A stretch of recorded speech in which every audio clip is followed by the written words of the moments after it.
ഒത്തിരി ആശിച്ചും പലതും ത്യജിച്ചും സ്വരുക്കൂട്ടി വെച്ചാണ് നാം ഓരോരുത്തരും വീട് വയ്ക്കുന്നത്.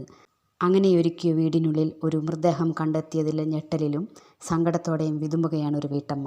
അമ്പലപ്പുഴ കിടപ്പാടത്തിനായി തറക്കല്ലിട്ട പുരയിടത്തിൽ മൃതദേഹം കണ്ടെത്തിയെന്ന വിവരം അറിഞ്ഞ് വിതുമ്പലോടെ കൃപ. മത്സ്യത്തൊഴിലാളിയായ പുറക്കാട് അഴിക്കകത്ത് വീട്ടിൽ മനുവും ഭാര്യ കൃപയും വാങ്ങിയ സ്ഥലത്താണ് കരുനാഗപ്പള്ളി സ്വദേശി വിജയലക്ഷ്മിയുടെ മൃതദേഹം കുഴിച്ചിട്ടത്. കഴിഞ്ഞ 8-നാണ് കിടപ്പാടത്തിന് തറക്കല്ലിട്ടത്. പുരയിടത്തിൽ നിന്നും മൃതദേഹം ലഭിച്ചതായി ഇന്നലെ രാവിലെ നാട്ടുകാരാണ് കൃപയെ വിളിച്ചു പറഞ്ഞത്. ഉടൻ പിതൃസഹോദരൻ രാജീവിനോടൊപ്പം സ്ഥലത്തെത്തി. എന്നാൽ സ്ഥലത്തേക്ക് ആർക്കും പ്രവേശിക്കാനാകാതെ പോലീസ് വിലക്കേർപ്പെടുത്തിയിരിക്കുന്നത് കണ്ട് കൃപ വിതുമ്പി. ഏറെക്കാലത്തെ പ്രതീക്ഷയായിരുന്നു സ്വന്തമായൊരു കിടപ്പാടം.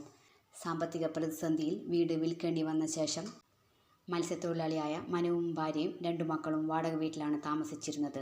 മത്സ്യബന്ധനത്തിൽ നിന്നുള്ള ചെറിയ വരുമാനത്തിൽ നിന്നും മിച്ചം പിടിച്ചും സ്വർണം പണയം വെച്ചും ബന്ധുക്കളുടെ സഹായത്താലുമാണ് 8 വർഷം മുമ്പ് പുറക്കാട് 3-ാം വാർഡ് ഐവാട്ടുശ്ശേരിയിൽ 4 സെന്റ് സ്ഥലം വാങ്ങിയത്.